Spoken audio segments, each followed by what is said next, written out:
있겠습니다. 네. 자, 박수 이외에는 조금 자제 부탁드립니다. 네. 먼저 이재명 후보님의 기자회견문 낭독이 있겠습니다. 네. 열렬히 환영해 주셔서 감사드립니다. 네. 존경하는 국민 여러분, 그리고 사랑하는 당원 동지 여러분, 어제보다는 오늘이, 오늘보다는 내일이 더 나을 것이라는 희망은 이제 과거의 유물이 되고 말았습니다. 혁신 역량은 고갈되고 저성장의 악순환이 계속되고 있습니다. 불평등과 양극화는 갈수록 극단화됩니다. 상상하기 힘든 비극적인 사건, 사고들이 끊이지가 않고 먹고 사는 일에 온 신경을 곤두세워야 할 정도로 민생 경제는 파탄 났는데 아무도 책임지는 사람이 없습니다. 심야 배송을 하던 택배 기사는 개같이 뛰고 있어요 라는 카톡을 남기고 과로로 숨지고 말았습니다. 도대체 누구를 위한 나라이고 무엇을 위한 사회입니까? 이렇게 살 수는 없습니다. 절망의 오늘을 희망의 내일로 바꿀 수만 있다면 제가 가진 무엇이라도 다 내던질 수 있습니다. 저 이재명이 다시 이 자리에 선 이유입니다. 국민 여러분, 그리고 당원 동지 여러분, 지난주 영국은 14년 만에 정권 교체가 있었고 프랑스도 집권 여당을 누르고 좌파 연대가 승리했습니다. 국민들이 진보냐 보수냐를 선택한 것이 아니라 어려운 경제와 줄어드는 복지 때문에 이대로는 못 살겠다라고 절규한 결과입니다. 미국을 비롯한 세계 곳곳에서 주요 선거가 있는 올해 우리 앞에도 중대한 갈림길이 놓여 있습니다.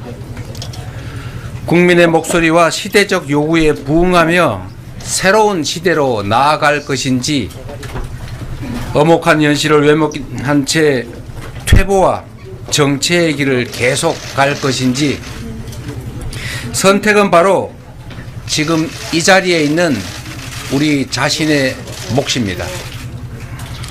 민주주의와 민생의 최후 보루인 국회에 우리 국민의 마지막 기대, 이 나라의 운명이 달려 있습니다. 국회 다수당으로서 국민께서 더불어민주당에 부여한 책임이 한 시대의 무게만큼 엄중하게 다가옵니다. 지금 정치는 무엇을 해야 하겠습니까? 단언하건대 먹고 사는 문제만큼 중요한 건 없습니다.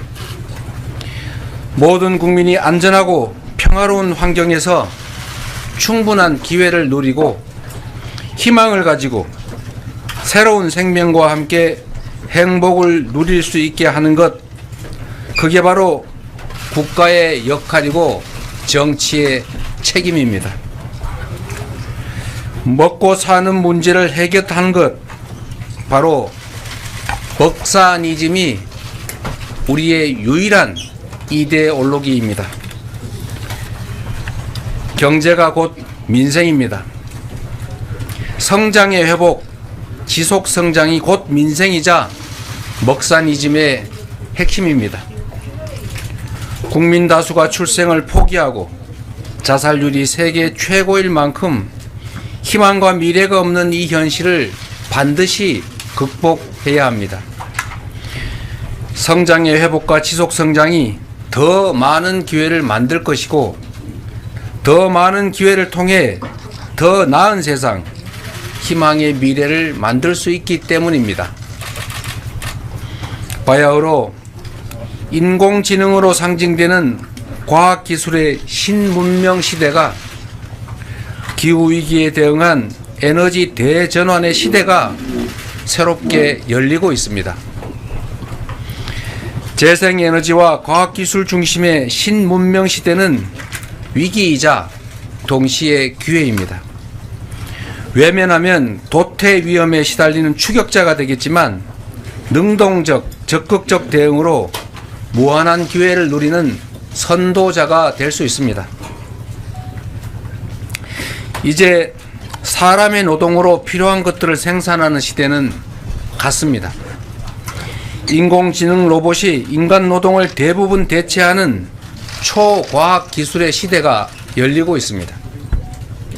변화된 상황에 대응해서 미래 사회를 선도할 기초과학과 미래기술에 집중 투자해야 합니다. 과학기술 강국으로 발돋움해 성장의 새 발판을 만들어야 합니다. 세계 경제의 역사는 생산성 향상의 역사 그리고 과학기술 발전의 역사이기도 합니다. 과학기술의 역할이 극적으로 커질 미래의 초과학기술 시대를 대비하여 과학기술을 중시하고 과학기술자를 존중하고 과학기술과 연구개발에 대한 관심과 투자를 대폭 확대해야 합니다. 과학기술 역량의 강화로 생산성은 극도로 높아져 필요한 것은 얼마든지 생산해 내겠지만 노동수요, 즉 일자리는 필연적으로 줄어들 것입니다. 필요한 소득을 얻을 일자리가 원하는 만큼 존재하는 이른바 완전 고용 사회는 옛말이 될 것입니다. 일자리는 인공지능 로봇을 통제하는 소수의 고급 노동과 로봇 비용보다 저렴한 노동을 감당하는 대다수의 소외 노동으로 양분화될 것입니다. 일하지 않는 자는 먹지도 말라라는 말은 과학기술 시대 일자리 현실을 외면한 망언이 될 것입니다. 모두가 일할 수 있음을 전제로 한 일할 수 없는 소수의 예외적 존재를 보호하는 복지제도는 이제 그 한계를 적나라하게 드러내게 될 것입니다. 소득에 기초한 소비가 없으면 초과학기술에 기반한 생산력이 아무리 높아도 경제의 정상순환과 지속성장이 불가능합니다. 높은 생산성의 토대인 과학기술은 모두의 공유자산의 일부인 것이고 구성원의 기본적인 삶이 보장되어야 공동체가 유지 존속할 수가 있습니다. 결국 소득, 주거, 교육, 금융, 에너지, 의료 이런 모든 삶의 영역에서 구성원의 기본적인 삶을 권리로 인정하고 함께 책임져 주는 기본사회는 이제 피할 수 없는 미래입니다. 고도의 생산성을 자랑하는 과학기술 중심의 미래경제 체제는 스스로의 존속을 위해서도 그리고 공동체의 유지 존속을 위해서라도 구성원의 기본적인 삶과 적정한 수준의 소비를 보장하지 않을 수가 없습니다. 기후위기에 따라 재생에너지가 화석연료를 대체하는 에너지 전환은 이제 당면한 우리의 현실이 됐습니다. 에너지 전환의 시대는 피할 것이 아니라 능동적으로 대비하는 것을 넘어서서 이제 새로운 성장과 새로운 발전의 기회로 삼아야 합니다. 유럽은 탄소 국경 조정 제도를 작년 10월에 시범 시행했고 미국은 기후 공시를 의무화했습니다. 세계 각국이 탄소 중립을 엄격히 규제하고 RE100은 세계 시장에서 기업 경쟁력을 결정짓는 국제 표준이 됐습니다. 하지만 안타깝게도 우리 현실은 재생에너지가 절대 부족한 데다가 재생에너지를 늘릴 계획이나 방안도 매우 부족합니다. 우리 글로벌 기업들은 재생에너지 공급 불투명 때문에 장기 투자 결정을 망설이고 있습니다. 심지어 재생에너지가 풍부한 해외로 생산 기지를 옮기는 그런 상황이지만 다른 한편에서는 송배전망 미비로 재생에너지를 팔지 못해서 발전을 일시 중단하는 일이 벌어지고 있습니다. 본격적인 에너지 전환 시대를 맞아 재생에너지 생산과 공급 시스템을 제대로 갖춰가야 합니다. 국가 주도의 대대적인 투자를 통해 에너지 고속도로, 즉 인공지능 기반의 지능형 전력망을 전국에 건설해야 합니다. 에너지 고속도로를 이용해서 전국 어디서나 또 국민 누구나 햇빛과 바람, 지열, 수력 같은 자연력을 이용해 재생에너지를 생산하고 팔 수 있게 해야 합니다. 대공황 시대에 건설된 후보댐처럼 대규모 투자를 동반하는 에너지 고속도로는 일자리 확보와 경제 활성화에 기여하고 재생에너지 중심 사회에서 산업 경제 활동에 든든한 기반이 될 것입니다. 경기가 극도로 침체되는 지금이야말로 이런 대규모 투자를 할 적기입니다. 전 국토에 경제활동 기회를 제공하면서 산업화 시대를 열었던 박정희 시대 산업화 고속도로처럼 에너지 고속도로는 바람과 햇빛이 풍부한 지방에, 지역에 새로운 경제활동과 산업발전 기회를 제공할 것입니다. 재생에너지 생산은 국민 경제에 막대한 부담을 주는 에너지 수입을 대체해서 우리 경제 체력을 튼튼하게 만들어줄 것입니다.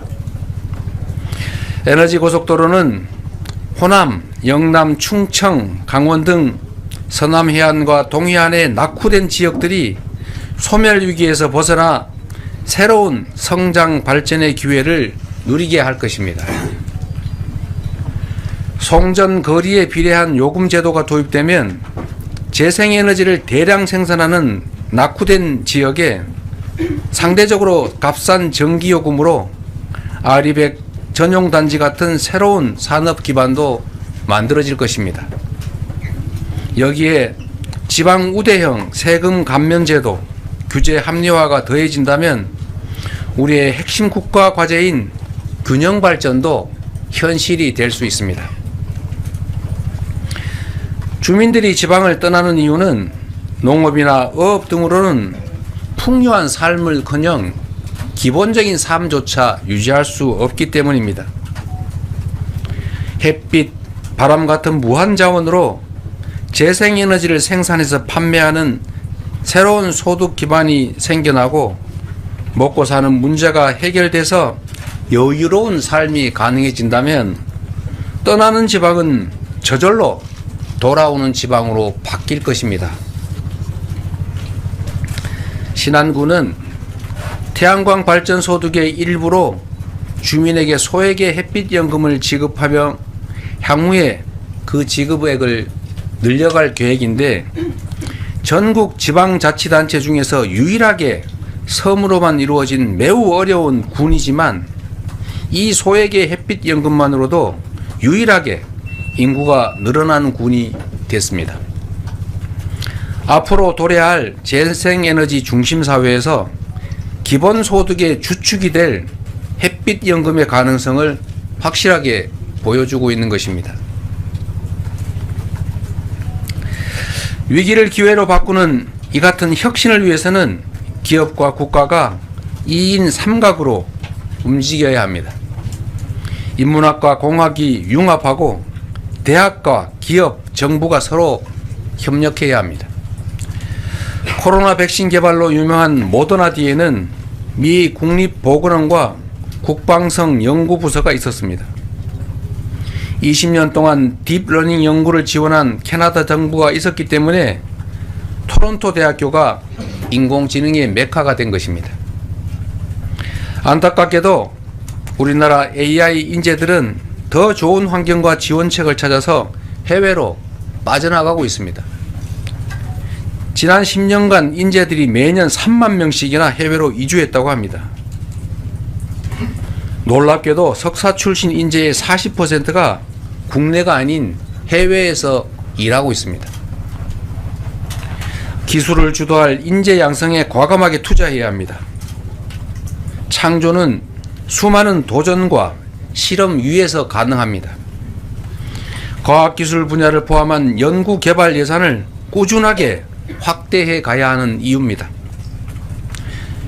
복잡한 수식, 전문 지식은 이제 인공지능이 훨씬 더 잘 답합니다. 더 이상 답을 하는 것이 중요하지 않습니다. 이제는 답이 아니라 질문하는 능력이 중요합니다.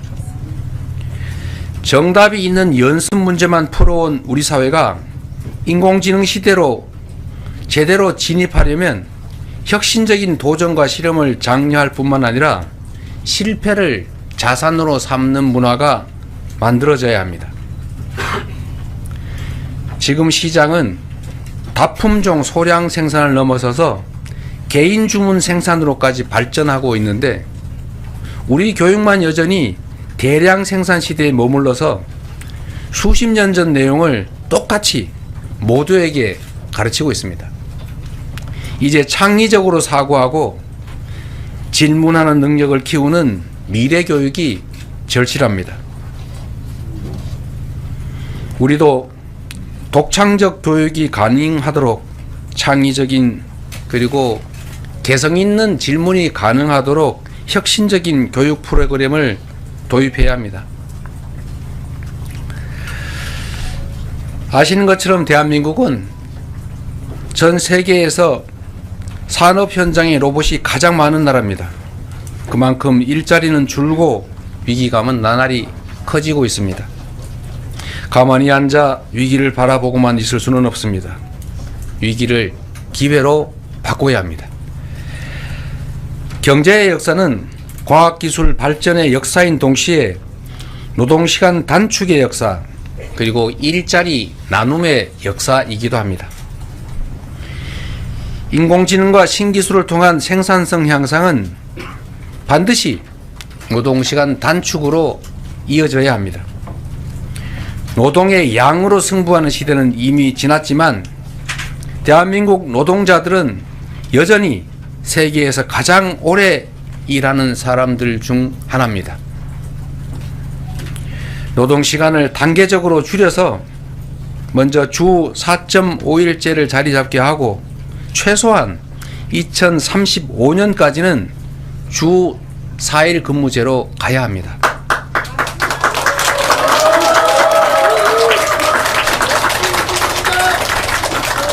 새로운 시대의 능동적 대응을 위해서는 사회, 문화, 교육 등 모든 영역에서 혁신이 뒷받침되어야 합니다. 합계 출산율이 세계 최저이면서도 여전히 알 수 없는 저점을 향해서 그 저점을 계속 갱신하는 우리나라는 노동 문화부터 바꿔가야 합니다. 남녀 모두 동등하게 일하고 함께 양육하는 사회 분위기를 만들어 가야 합니다. 육아휴직이 승진과 복직을 차별하는 이 잘못된 현실을 최대한 빨리 바로잡아야 합니다.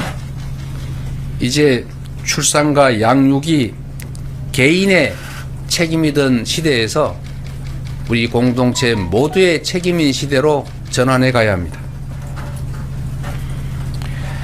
세계 유일의 분단 국가인 우리에게는 평화가 곧 경제입니다. 평화가 밥입니다.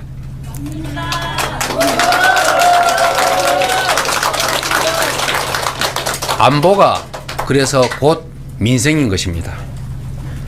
남북이 휴전선을 사이에 두고 각각 상대의 수도를 넘어서는 장거리 재래식 무기가 전 세계에서 가장 조밀하게 배치되어 있습니다. 사소한 오해나 국지적 충돌이 언제든지 전면전으로 확대돼서 모든 것이 파괴되고 상상을 초월하는 대규모 사상자가 발생할 수 있습니다.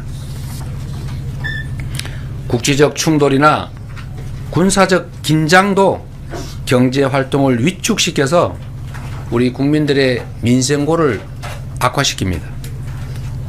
경제 활성화와 지속 성장을 위해서는 무엇보다 안보 리스크를 줄여야 합니다.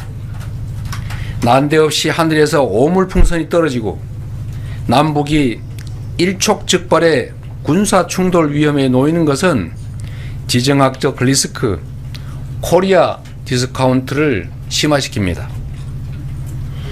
분단국가 대한민국에서 안보와 경제는 동전의 양면입니다.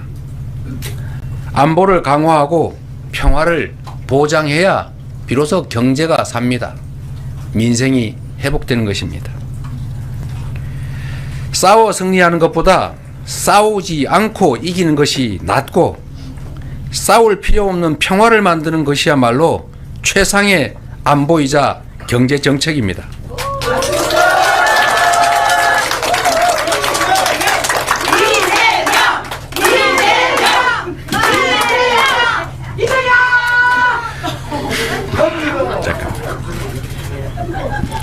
상대를 억제하는 강한 군사력 과시도 필요하지만 더욱 중요한 것은 평화를 구축하는 노력입니다.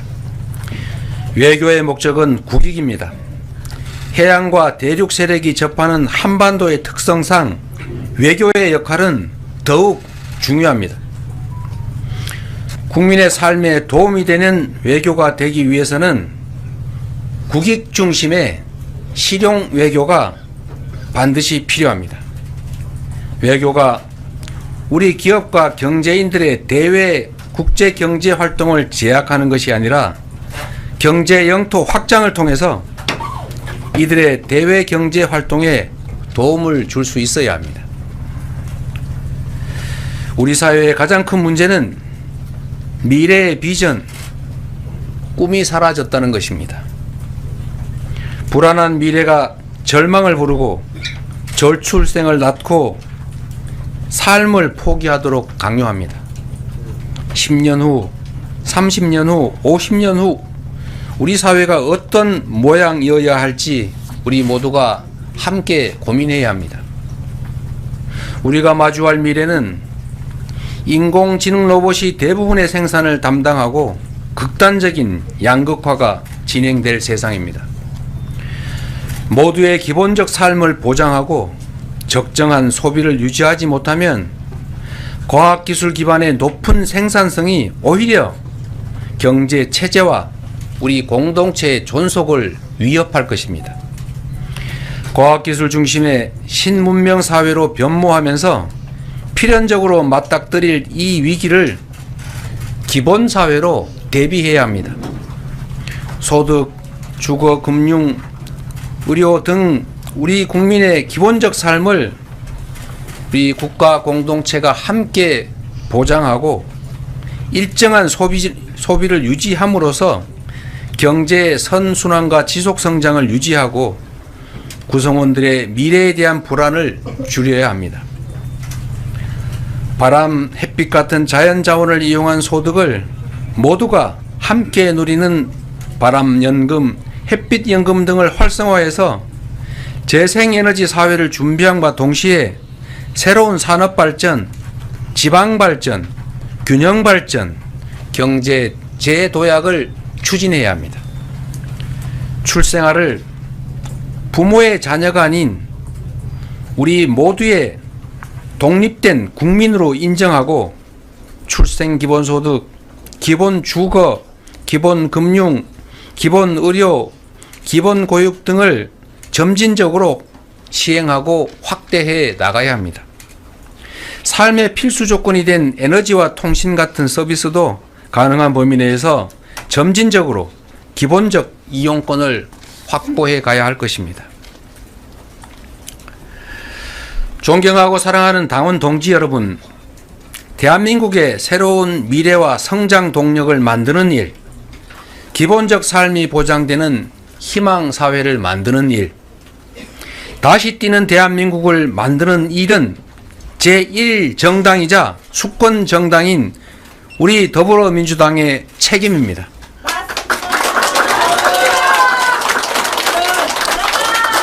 대한민국의 주인이 국민인 것처럼 더불어민주당의 주인은 250만 당원 동지 여러분입니다. 대한민국의 미래와 국민의 삶을 책임져야 하는 우리 민주당의 운명은 당원의 손에, 그리고 민주당을 믿고 지지하시는 국민의 손에 달려 있습니다. 사랑하는 당원 동지 여러분과 존경하는 국민 여러분께서 우리 민주당이 만들고 준비해 나갈 새로운 미래에 함께 해 주실 것을 부탁드립니다.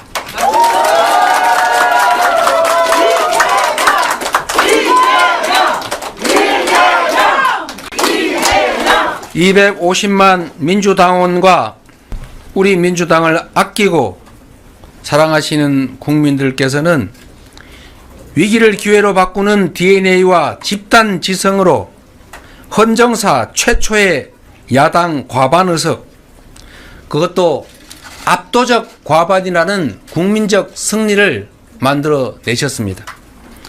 하지만 아직 길이 멉니다. 에너지 대전환과 인공지능 시대라는 새로운 변화에 발맞춰 신성장과 기본사회라는 새로운 국가 비전을 준비해야 하는 것처럼 당원 중심 대중정당으로 더 큰 변화, 확실한 변화가 필요합니다. 당의 힘은 당원의 힘에서 나옵니다. 지금 민주당의 가장 중요한 과제는 당원의 주권 의지가 제대로 발휘되고 실현되도록 더 유능하고 더 혁신하고 더 준비된 정당으로 나아가는 것입니다. 이번 총선 승리는 국민의 뜻이자 국민의 승리였지만 우리 존경하는 250만 민주당원들의 무한한 열정과 헌신이 큰 역할을 했다고 확신합니다.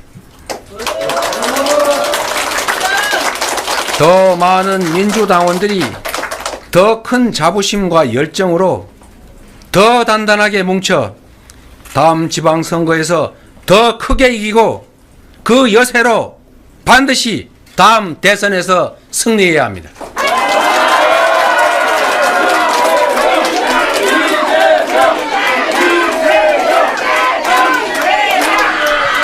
그러기 위해서는 민주당을 당원 중심의 대중적 민주정당으로 더 확실하게 발전시켜야 합니다.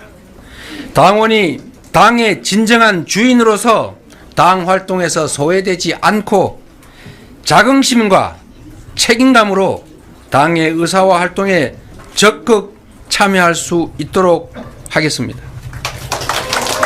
지역위원회가 당원 활동의 중심이 될 수 있도록 지역당 합법화와 후원 제도를 도입하겠습니다.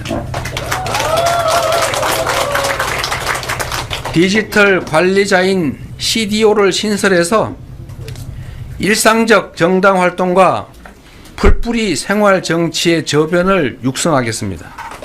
우리 민주당은 개방된 플랫폼을 가진 오픈소스 정당으로 확실하게 업그레이드 될 것입니다.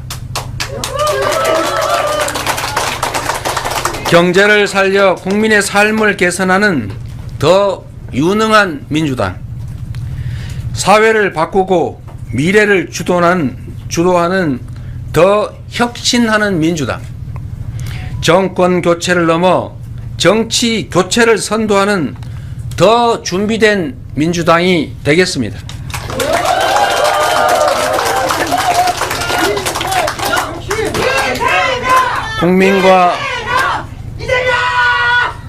국민과 당원이 헷갈리게 하지 마시고 국민과 당원의 뜻이 제대로 관철되는 내 삶을 바꾸는 민주당으로 거듭날 것입니다. 존경하는 국민 여러분, 그리고 당원 동지 여러분, 올 1월달 한 달 동안만 무려 1,306분의 국민들께서 스스로 삶을 마감하고 이 세상을 떠났습니다. 21년째 OECD 자살률 1위, 그야말로 대한민국은 죽음의 땅이 돼가고 있습니다. 그럼에도 저는 정치가 이 참혹한 현실을 바꿀 수 있다고 믿습니다. 그리고 반드시 정치가 이 참혹한 현실을 바꿔야 합니다. 지난 1월 살인 테러 미수 사건 이후 남은 생은 하늘이 준 덤이라 여기고 오직 국민과 나라를 위해 살겠다고 말씀드렸습니다. 또 다른 칼날이 저를 향한다고 해도 결코 두려워하거나 피하지 않을 것입니다. 청계광장에서 위대한 촛불혁명이 시작되었을 때 국민 여러분 옆에 서 있던 저 이재명, 이제 새로운 길 위에서도 항상 여러분 곁에 있겠습니다. 언제나 그랬듯이 위기를 극복하고 기회를 만들어낼 힘도, 절망적 현실을 희망찬 내일로 바꾸는 힘도 모두 우리 당원과 국민 속에 있다고 믿습니다. 민주당이 앞장서겠습니다. 다시 뛰는 대한민국, 더불어민주당과 함께 만들어가면 좋겠습니다. 국민 옆에 이재명, 다시 뛰는 대한민국 확실하게 만들어 보겠습니다. 고맙습니다.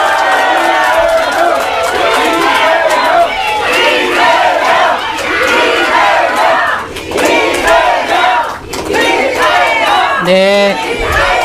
성원 감사드립니다. 네. 네. 네. 이재명 후보님의 해주시면 좋겠습니다. 네네. 이제 목소리로 성원하시는 건 여기까지 해주시고요. 이재명 후보님의 회견문 낭독이 끝났고, 지금부터는 이제 우리 언론인 여러분들께서 이재명 후보께 질의를 하고 이재명 후보께서 답변하는 시간을 갖도록 하겠습니다. 질의하실 분은 거수해 주시고요. 제가 지명해 드리면 그 무선 마이크를 전달해 주시기 바랍니다. 맨 앞에 계신 우리 이데일리 이수빈 기자님 질문하시겠습니다. 네. 안녕하세요. 이데일리 이수빈 기자입니다. 오늘 회견문에서 AI와 신재생에너지 기반의 신성장론을 좀 중점적으로 얘기하셨는데 구체적인 구현 방안을 고민하고 계신지 궁금하고요. 두 번째로 연임 도전을 결정하게 된 결정적 계기가 있으신지 궁금합니다.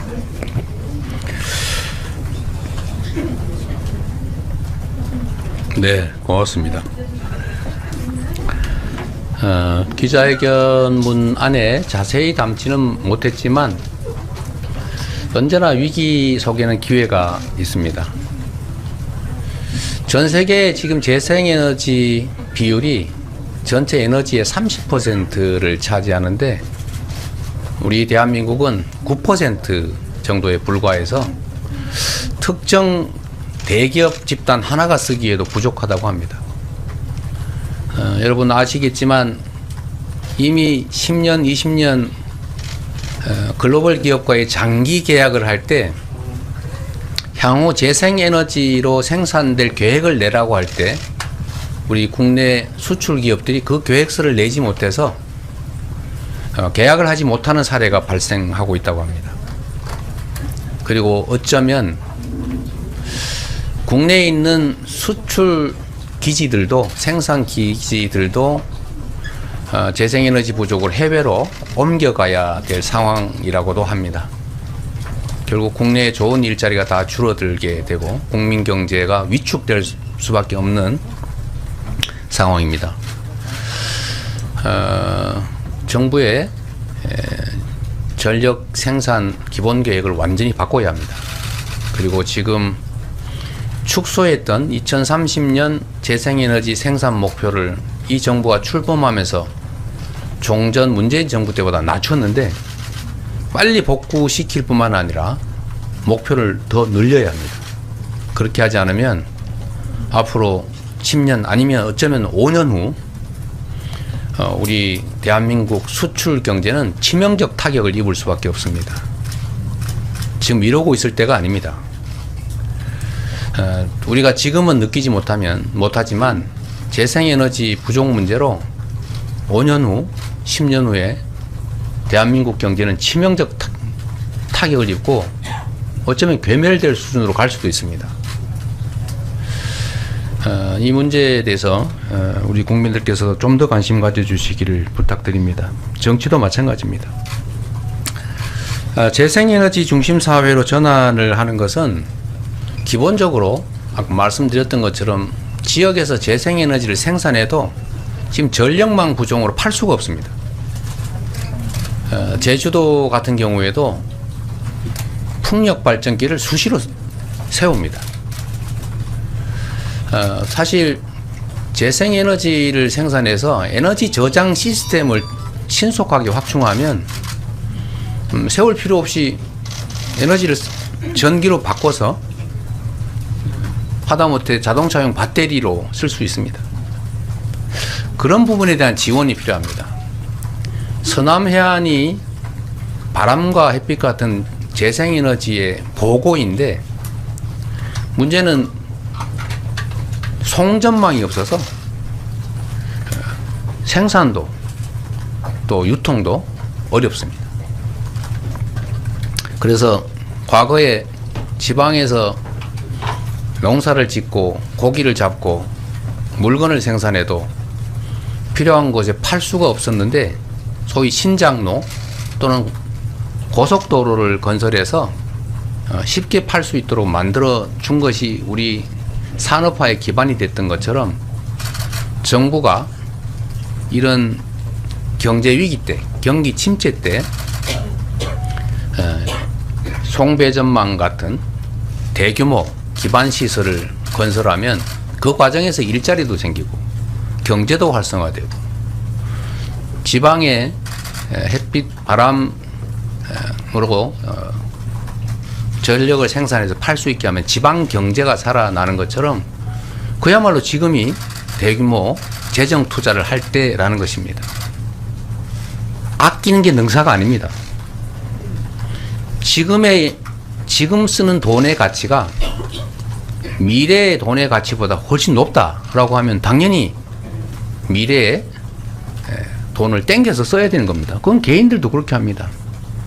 우리 자식이 공부를 잘할 것 같은데 지금 당장 대학을 보낼 경제력이 안 되면 빚을 내서 공부를 시키고 돈을 벌어서 갚는 겁니다. 그게 개인들도 하는 아주 기본적인 경제 활동인데 이 대한민국 경제 선진국 우리나라가 지금 재생에너지가 부족하고 또 지방 발전에도 도움이 되는 재생에너지 생산 기반을 갖춰야 할 지금이야말로 적기인데 부자 세금 깎아주고 국가 재정 부족하다고 이런 부분에 투자를 안 하는 것은 나라를 망치는 것입니다. 그래서 지금 구체적인 방법이라면 국가 정책 방향을 재생에너지 중심으로 신속하게 전환하고 에너지 고속도로 건설을 위해서 대규모 재정 투자를 신속하게 계획해서 집행하고 에너지 저장 시스템을 개발하고 또 설치하는데 국가 재정을 투입해야 한다는 것입니다. 그리고 태양광 재생에너지 기업들을 압수수색해서 그들을 위축시켜 해외로 탈출하게 만들 게 아니라 재생에너지 기업들을 격려하고 또 장려해서 에너지 생산 기반을 신속하게 확충해 나가야 된다. 그렇게 해야 될 일이다. 이렇게 말씀을 드립니다. 그렇게 하지 않으면 우리 모두 경제적으로 죽습니다. 연임을 도전하게 된 계기나 이유를 질문해 주셨습니다. 사실 저 개인적으로 개인의 정치 인생이나 또는 개인적인 삶을 기준으로 판단하면 당대표 다시 할 이유가 전혀 없습니다. 엄청나게 힘들고 시간 많이 들고 또 기자 여러분들이나 우리 많은 국민들께서 생각하시는 것처럼 좀 잠시 좀 시선에서 사라졌다가 많이 새롭게 정비를 하고 나타나는 것이 훨씬 정치적으로 도움이 됩니다. 그걸 누가 모르겠습니까? 그렇다고 당대표를 다시 함으로써 뭔 엄청난 득을 볼 수 있냐? 그렇지 않죠. 물건을 팔 때도 가장 비쌀 때 팔아야 하는데 어쨌든 더불어민주당이 이번 총선에서 대한민국 헌정사에 없는 큰 승리를 이뤄냈기 때문에 지금이 어쩌면 개인적 정치적 평가를 받는다면 가장 가격이 높은 때 아닐까 그래 생각을 합니다. 그래서 거의 상종가 상태라고 보여지는데 사실 이럴 때 팔아야죠. 앞으로 더 좋아지기는 개인적으로는 매우 어렵다는 거 저도 압니다. 더 많은 것을 정치적으로 이뤄내는 건 쉽지 않다는 것 압니다. 그러나 정치라고 하는 것이 자신의 정치적 이익만을 추구할 수는 없습니다.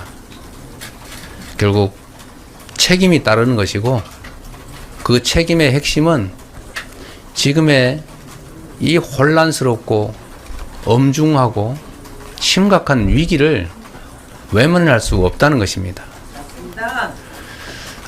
저는 집권 세력이 조금의 상식이라도 갖추고 있는 상식적인 국정을 해 나가는 정치 세력이라면 당연히 상식적 차원에서 저는 잠시 물러나는 게 맞습니다. 그러나 참으로 안타깝게도 우리 국민 모두 걱정하시는 것처럼 이 정권의 국정 운영이 정말로 위태롭습니다.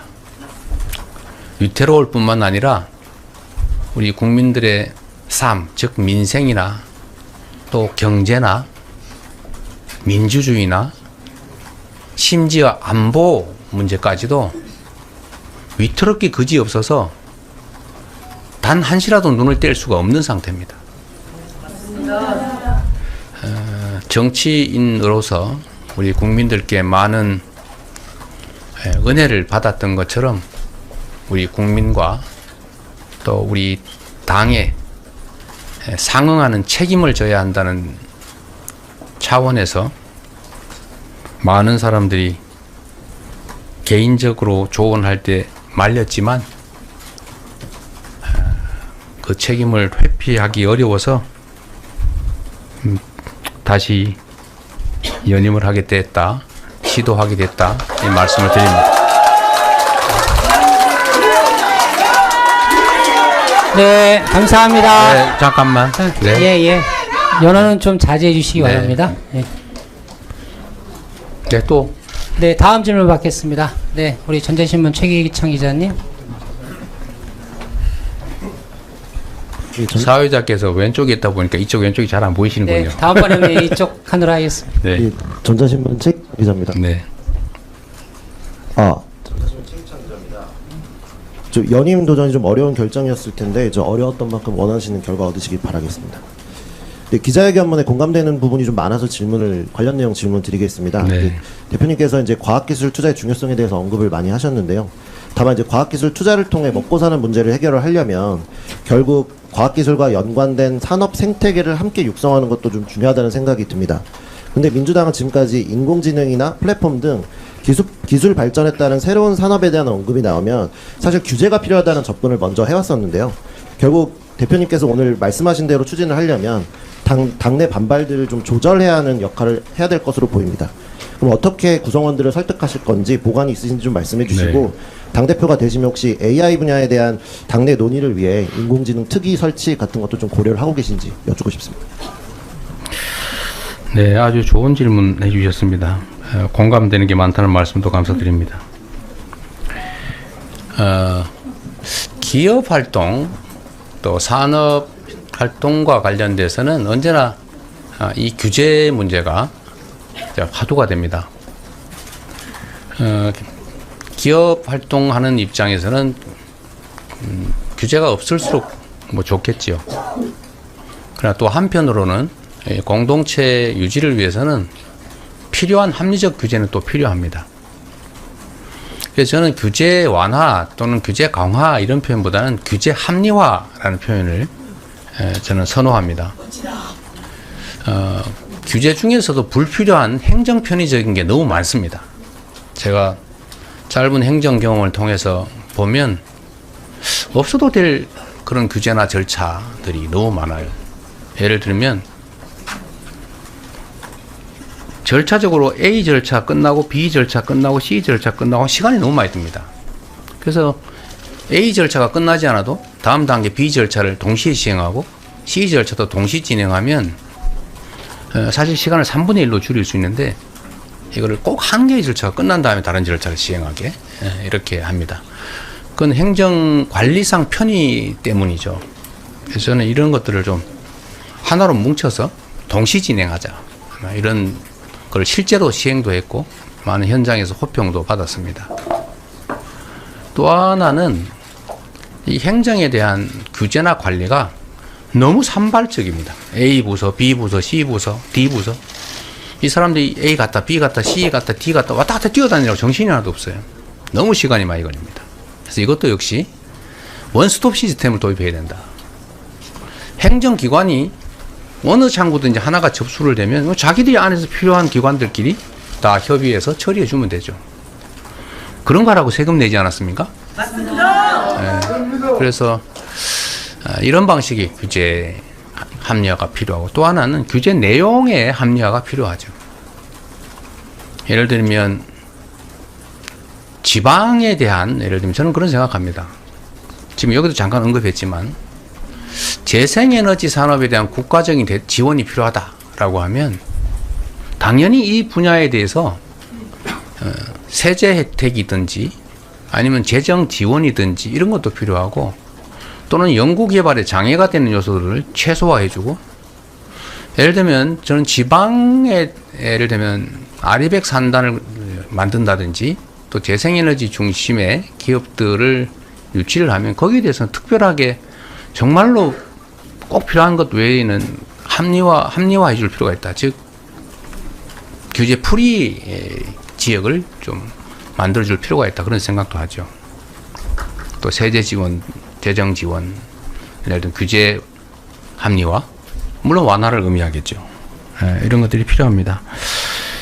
당내에 반발이 있다고 하는데 사실은 저는 약간의 오해라는 생각이 듭니다. 이 더불어민주당, 우리 민주당은 민생, 경제, 민주주의, 평화, 그리고 생명, 인권 이런 가치를 중시합니다. 그리고 가장 핵심적인 지금 과제는 민생을 개선하는 거고 민생 개선의 핵심은 먹고 사는 문제라고 생각하기 때문에 경제 활성화 또 신성장 산업의 좀 활성화 이런 것들을 위해서는 불필요한 규제는 당연히 없어야 되고 또 그 중에서도 꼭 필요하지 않은 규제나 이런 제약들은 최대한 없애야 되겠죠. 그 점을 저는 우리 민주당이 내부에서 반발하지 않습니다. 다만 어떤 게 정말로 필요한 규제냐 불필요한 규제냐 라는 점에 의견이 좀 다를 수 있겠죠. 그러나 제가 말씀드린 것처럼 이제 방향은 인공지능 시대 또 신재생 에너지 시대의 신성장 산업을 육성하기 위해서 또 새로운 산업 발전을 이뤄내기 위해서는 규제 합리화도 매우 큰 몫이다. 또 재정적 지원도 중요하다. 그리고 기본적으로는 국가 정책 방향을 대대적으로 근본적으로 바꿔야 된다. 이 말씀 드립니다.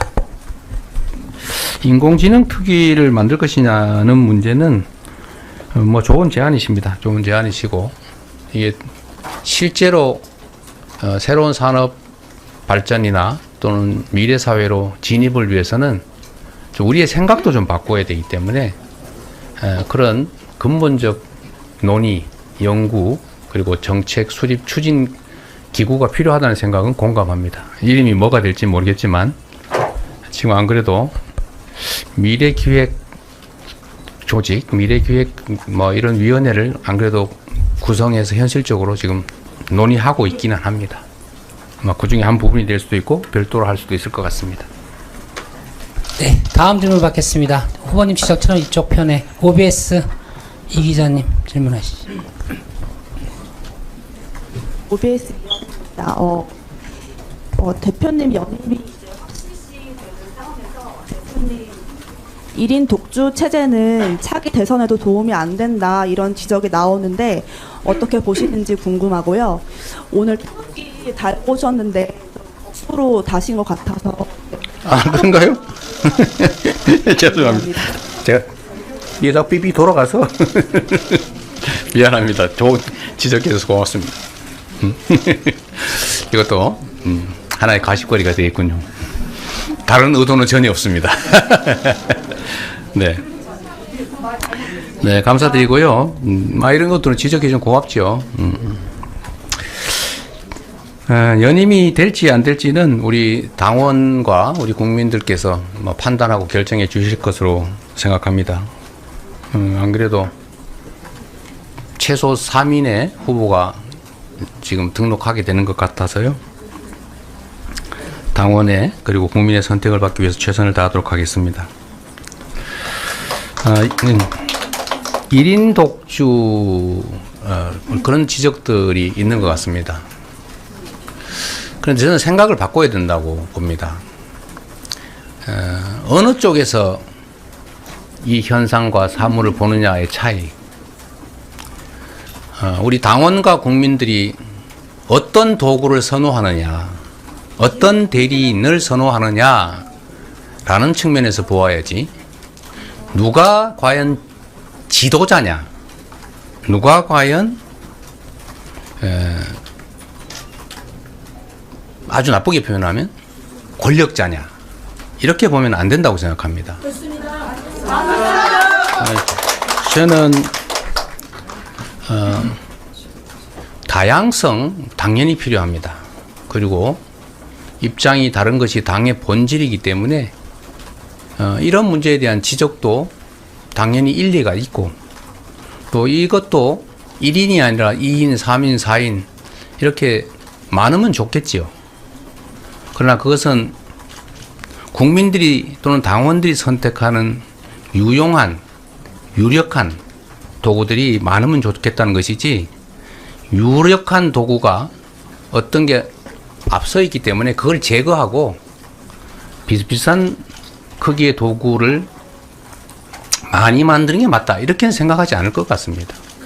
저는 우리 당원들이나 국민들 선택이 다양해지기를 당연히 바라고, 또 그럴 수 있도록 우리 도구가 되고자 하는, 대리인이 되고자 하는 많은 분들이 더 많이 노력하면 좋겠다, 또 그런 상황이 만들어지기를 기대합니다.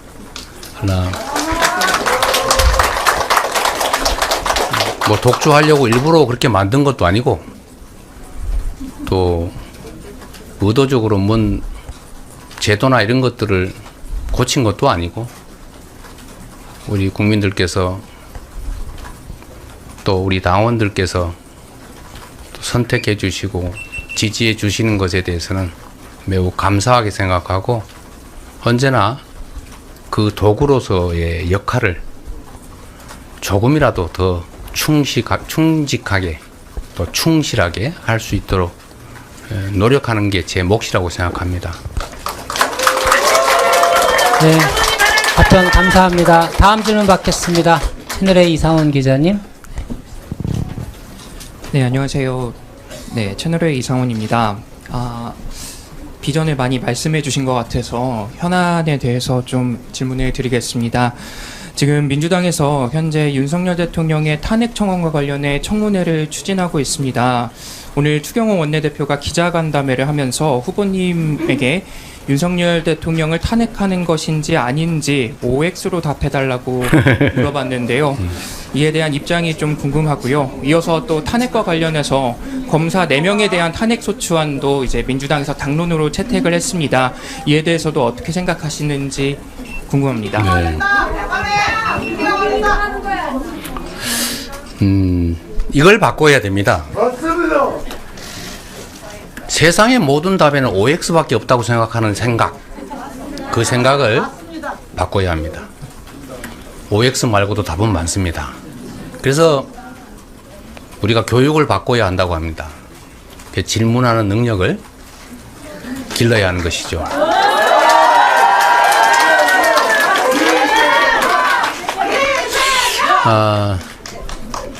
지금은 우리 국민들께서 정말로 죽을 지경이라고 하십니다. 그 죽을 지경을 벗어나지 못해서 결국 죽음을 선택하는 사람이 1월 달에만 1,300명, 연간 15,000명을 넘습니다. 전 세계에서 정말 죽을 지경이다 라고 말하다가 진짜 죽음을 선택하는 사람들이 가장 많을 만큼 이 사회가 엉망인 것입니다. 대체 누구 책임입니까? 그들의 책임은 아닙니다. 모두 행복하게 잘 살아보려고 노력했고 정말 죽음을 힘을 다해서 살았는데 죽을 힘을 다해서 살 수가 없으니 죽음을 선택하지 않습니까? 죽을 힘을 다해서 열심히 살면 살 수 있게 만드는 게 바로 정치가 할 일이고, 그 중에서도 가장 큰 권력을 위임받은 대통령, 국회의원, 그리고 여당이 할 일입니다. 이 탄핵에 O냐 X냐 이런 질문할 때가 아닙니다. 그런 질문을 할 게 아니라 국민이 왜 탄핵을 원하는지를 깊이 생각하고 그런 생각하지 않도록 더 많은 노력을 기울이는 게 바로 집권 여당이 할 일 아니겠습니까? 먹고 사는 문제를 해결하지 못하다 보니 또 먹고 사는 문제의 근원의 하나라고 할 수 있는 민주주의라고 하는 것을 통째로 파괴하다 보니 또 국가 공동체 존속에서 가장 심각한 문제라고 할 수 있는 외교나 평화 문제를 엉터리로 접근해서 결국은 외교 위기, 한반도 전쟁 위기를 불러오니, 민생 위기, 경제 위기를 불러오니 대통령 그만해라 이런 소리가 국민 속에서 나오지 않습니까? 그런 소리 안 나오게 노력하는 게 바로 여당이 할 일이다. 여당 원내대표가 왜 탄핵에 X냐 O냐를 물을 게 아니라 어떻게 하면 탄핵을 요구하는 국민들의 이 절절한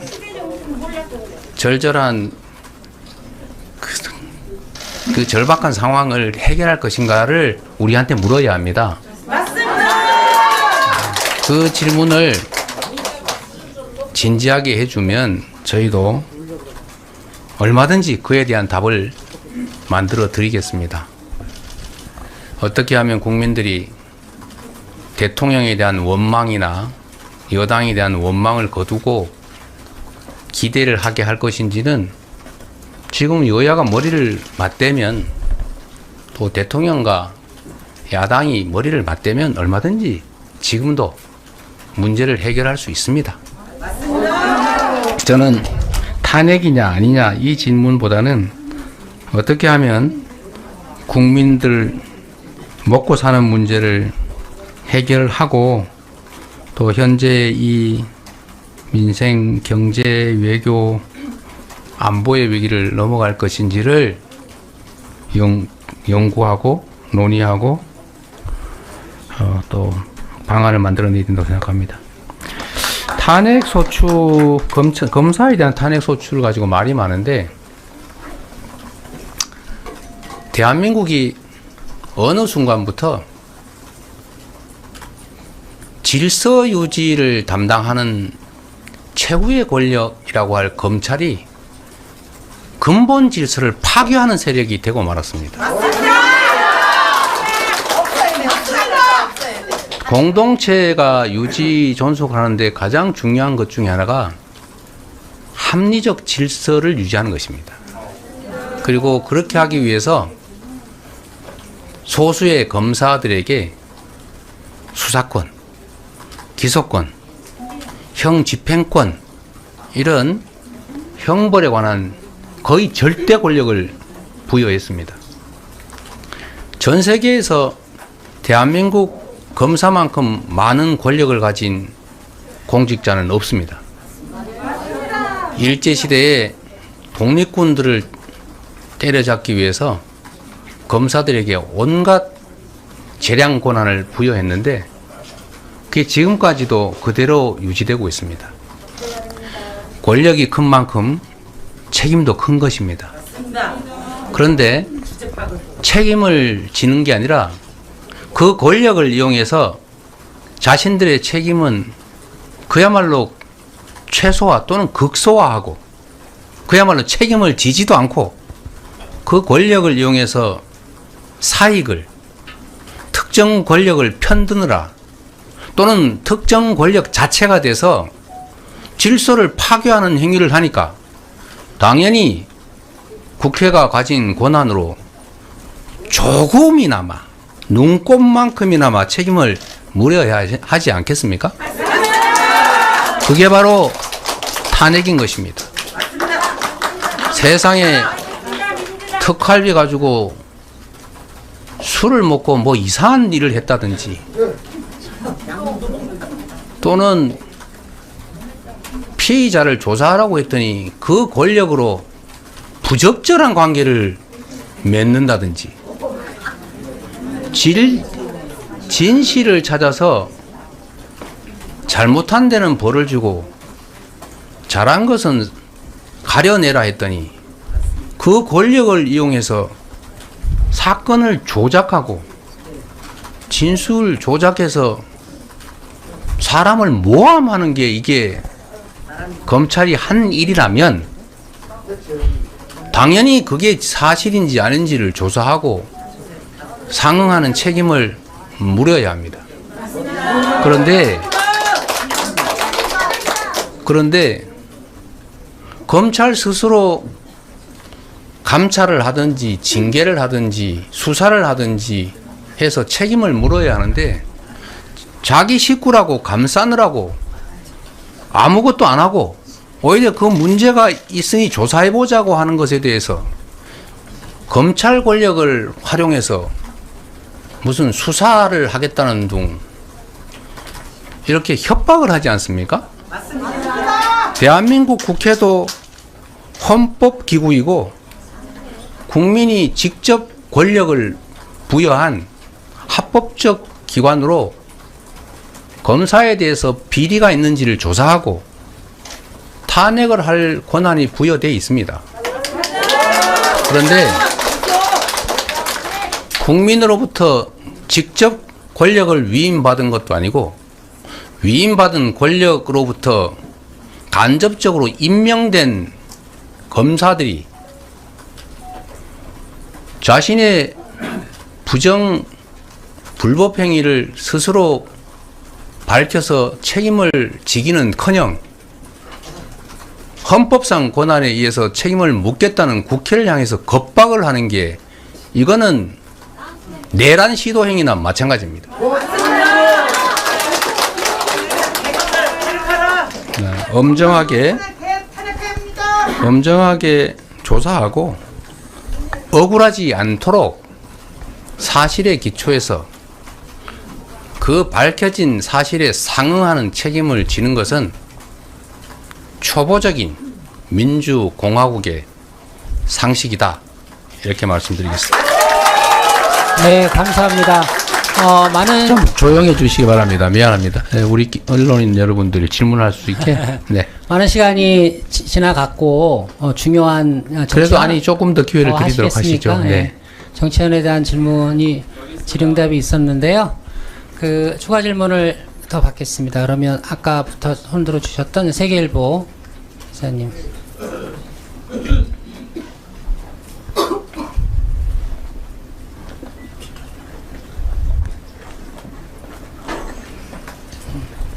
예, 후보님 안녕하세요. 저 세계일보 김현우 기자입니다. 오늘 얘기해 주신 거 거의 좀 장기적인 비전이 많이 담긴 것 같은데 좀 중기적인 질문을 드리자면은 그 지난번 이제 국민연금 관련해 가지고 대표님께서 이제 44% 소득 대체율 44% 받겠다 이야기를 하셨었는데 네.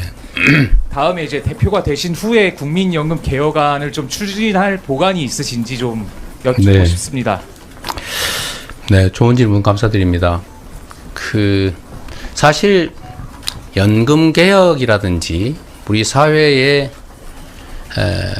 근본적인 문제 해결은 집권 여당의 또는 정부의 책임입니다. 그런 걸 하라고 권력을 부여한 것이죠. 맞습니다. 정부 여당이 정말로 오랜 대한민국의 숙제라고 할 수 있는 연금 개혁을 하겠다고 무슨 3대 개혁 과제의 하나로 선언을 하고 추진을 했는데 책임을 지지 않고 말만 하고 있는 것 아닌가라는 의구심이 들기 시작했습니다. 연금 개혁은 정말로 어려운 과제죠. 어떻게 해도 욕을 먹게 돼 있습니다. 사회 구성원 모두가 동의하는 그런 것은 정책이 아닙니다. 그런 건 진리죠. 그런 말할 필요가 없는 겁니다. 이 정치의 영역에서 논쟁되는 것들은 다 이해관계가 다르기 때문에 이견이 있고 아주 심한 경우는 충돌이 발생할 수밖에 없습니다.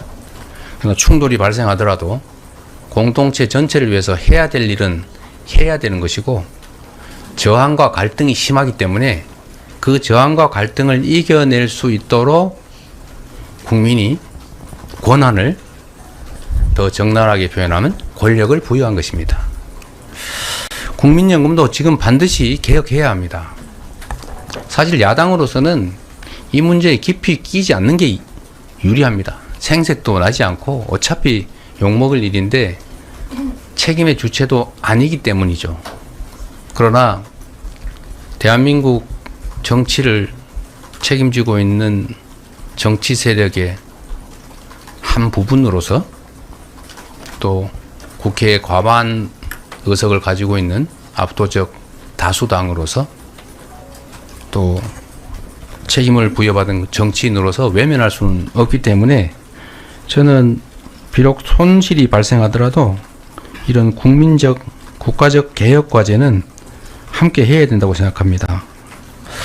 그래서 국민연금에 대해서는 정말 오랜 시간의 논의를 통해서 정부가 국회에 그 안을 넘겼고 국회가 공론화 과정을 통해서 어렵게 의견을 접근을 보았습니다. 그리고 그에 기초해서 여당과 야당의 견해차가 연금 납부율은 13%로 거의 일치를 받고 소득 대체율 부분에서만 50대 43으로 부딪히고 있다가 여당이 44%를 제안했고 그걸 저희가 결단을 해서 44%로 동의해서 사실은 그냥 하면 되는 것이었습니다. 소득 대체율 44%, 연금 납부율 13%. 뭐 이렇게 해서 합의를 했는데 그에 대해서 우리 국민들께서 이거 절대로 안 된다. 뭐 그런 입장도 있지만 대체로는 수용해야지 이런 생각을 가지고 계신데 제가 정말로 놀란 것은 이렇게 어렵게 의견 접근이 이루어졌는데 여당이 그걸 정부가 반대했다는 것입니다. 여당이 반대를 했어요. 어떻게 하자는 겁니까? 그러면서 한 얘기가 구조개혁도 동시에 해야 된다. 즉 기초연금이나 퇴직연금이나 이런 것까지 한꺼번에 처리해야 된다. 여러분은 이 말이 야 잘해보자 이렇게 들립니까? 하지 말자로 들립니까? 저는 정부 여당에 이번에 질문도 해주셨으니까 다시 한번 말씀드립니다. 이번에 해야 됩니다. 그리고 내년 내후년 이렇게 넘어가면 선거가 닥치기 때문에 이런 국민들 간의 갈등이 격화될 수 있는 정책 협의는 할 수가 없습니다. 그래서 반드시 지방선거에 근접하기 전 올해 최소한 내년 초까지는 반드시 국민연금 문제를 해결할 수 있는 건 해결해야 합니다. 할 수 있는 건 하고 또 추가적 과제는 그때 가서라도 구조개혁 문제는 논의하더라도 이미 합의된 거 보험료 문제, 소득대체율 문제는 저희가 반대하지 않을 테니 여당이 하자고 한 것이고 여당이 낸 안이니까 그 안대로 신속하게 처리되길 바라고 저는 이번에 저는 정기국회 전 또는 정기국회에서 이 문제를 일단 모수 문제라고 하죠. 요 모수 문제는 타결 짚고 넘어가면 좋겠습니다. 그리고 구조개혁 문제는 그 다음 단계로 또 논의하면 좋겠다 이 말씀드립니다. 네, 박수하지 마시고요. 네, 시간 없어요. 네. 예, 다음 질문 받겠습니다. YTN 여기 맨 앞에 계십니다. 대표님 이쪽에 있어서 잘 안 보일 겁니다. 네, 아, 네, 네. 안녕하세요. YTN 손효정이라고 합니다. 네. 오늘 출마 선언문에서 당원 중심 정당 강조하시면서 여러 방안들 말씀해 주셨는데 네.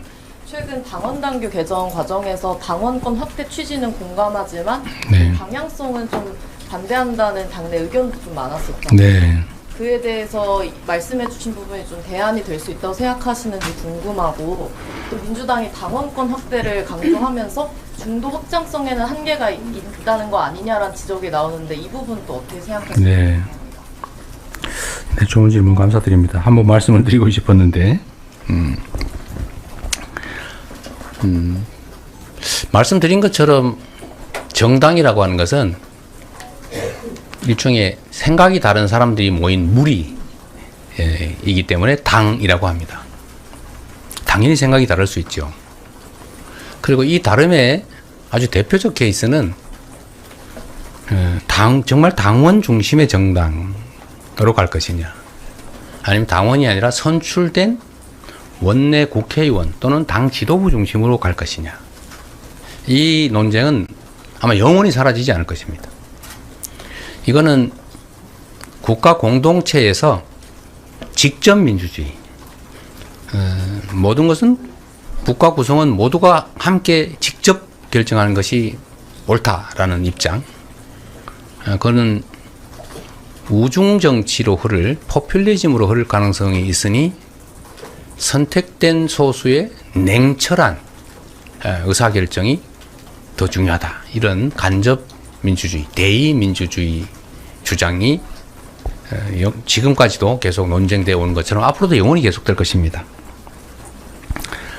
그러나 저는 가능한 범위 내에서는 국민이 나라의 주인인 것처럼 정당의 주인은 당원이라고 우리가 수없이 말하고 있고, 또 당원이 과거 권위주의 시대의 정당처럼 형식적으로만 존재하던 시대가 아니라 이제는 수십만 또는 더불어민주당처럼 250만 이렇게 이루고 그중에 매달 당비를 부담하는 당원이 124만 명이나 일상적으로 있을 정도의 이런 대중정당에서는 당원 중심성이 좀 더 강화되어야 된다 이렇게 생각합니다.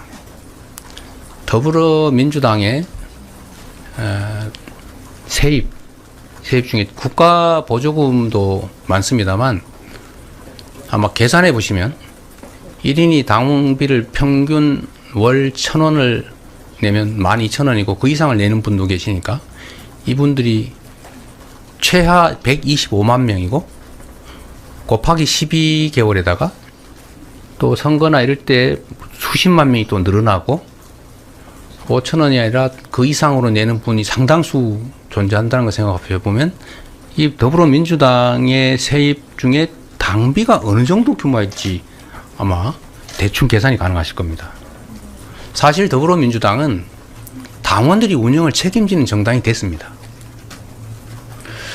그리고 이 당원들이 과거의 당원들과는 또 다르게 책임의식, 자긍심 이런 것들이 매우 큽니다. 저는 이번 총선의 승리 요인이 여러 가지가 있지만 그 중에 상당 부분을 당원들의 자발성에 좀 도움을 받지 않았을까 이렇게 생각을 합니다. 당원권 강화에 대해서는 당연히 이견이 있습니다. 뭐 저한테도 격렬하게 항의하시거나 도저히 납득할 수 없다라는 분 상당히 있습니다. 그러나 저는 그건 일종의 문명 발전의 과정에 발생하는 일종의 어쩌면 문명 충돌 현상일 수도 있다고 생각합니다. 도저히 받아들일 수 없는 거죠. 이해를 할 수 없는 분들도 계십니다. 정당이 국민이 뽑은 또는 뽑힌 리더가 지도하는 그리고 리드하는 것이지 어떻게 당원들이 다 결정하면 우리는 뭐냐 뭐 위험하지 않냐 이런 생각 많이 하십니다. 근데 그거는 저는 권한의 배분, 역할 배분을 통해서 언제 얼마든지 해결할 수 있고 또 앞으로 더불어민주당이 대선에서 지방선거에서 또 앞으로 있을 무수한 선거에서 이기는 길은 당원들이 자발적으로 자긍심을 가지고 책임을 다하는 그렇게 될 때만 우리는 안정적으로 이 선거를 이겨나갈 수 있다 이렇게 생각합니다. 끊임없이 논쟁하고 또 끊임없이 설득하고 입장차를 줄여나가야 될 거라고 생각합니다. 중도 확장 문제에 대한 우려 말씀을 해주셨습니다. 뭐 틀린 말씀은 아닐 수 있습니다. 그런데 저는 중도의 개념을 어정쩡하거나 중간쯤이라고 생각하지 않습니다. 중도란 정치적 편향에 따른 판단보다는 합리성과 이익 여기를 매우 중시하는 그런 영역이라고 생각해요. 뭐 정말 나는 무조건 무슨 당, 나는 무슨 지역이니까 나라 팔아먹어도 무슨 당 이런 분들이 있습니다. 뭐 잘못된 거 아니죠. 뭐 그런 입장이 있을 수 있습니다. 그런데 말고 당이 뭐 중요하냐, 국민과 국가를 위해서 잘하면 거기 지지하고 잘못하면 지지 안 해. 합리성과 또 국익, 국가 이익 또는 개인의 삶 이런 거 중시하는 분들이 저는 중도라고 생각합니다. 그 중도의 판단 기준은 저는 합리성이라고 생각하기 때문에 저는 잘하는 게 중요하다고 생각하고 압도적 다수의 당원의 뜻보다는 소수의 선출된 권력자들이 결정하는 이게 과연 중도 입장에서 어떤 게 바람직할까? 저는 그 생각을 해봐야 된다고 생각합니다. 결국은 국가나 또는 국민의 입장에서 어떤 게 더 유효하고 또 도움이 되는지가 가장 중요한 중도 확장 기준이 아닐까 생각을 합니다. 그래서 저는 당원권 확대 또 당원 중심 정당이 오히려 당의 합리성을 배가할 것이고 그게 오히려 중도를 설득하는 데 더 도움되지 않을까 이렇게 생각합니다. 저는 다음 선거의 승리 요인이 결국 더 많은 당원들이 더 많은 관심을 가지고 더 많은 책임의식을 가지고 더 많은 열정을 쏟아내는 것 이게 저는 대한민국 민주주의를 발전시키고 또 국가와 국민을 더 나은 미래를 살 수 있게 하는 길이다 이렇게 생각합니다. 네. 질문을 박수하지 마십시오. 시간 없어요. 네. 네, 이제 뭐 많은 시간이 흘러서 네, 제가 말을 길게 해서 그러니까 마지막으로 한 번만 더 질문할 기회를 드리도록 하겠습니다. 한 번만 더 질문을 받고 다음 분 전당대회 기간 동안에 언론인과의 기자간담회 시간을 통해서 제가 하도 안 해서 그러니까요. 괜찮습니다. 하나 질문하겠습니다. 네, 우리 하십시오. 프레시안 박 기자님. 이것도 우리 언론인뿐만 아니라 국민들께서도 보고 계신 것이어서 오랜만에 좀 말씀을 기회 될 때 드리도록 하겠습니다. 네, 대표님 안녕하세요. 후보님 안녕하세요. 프레시안 박정현입니다.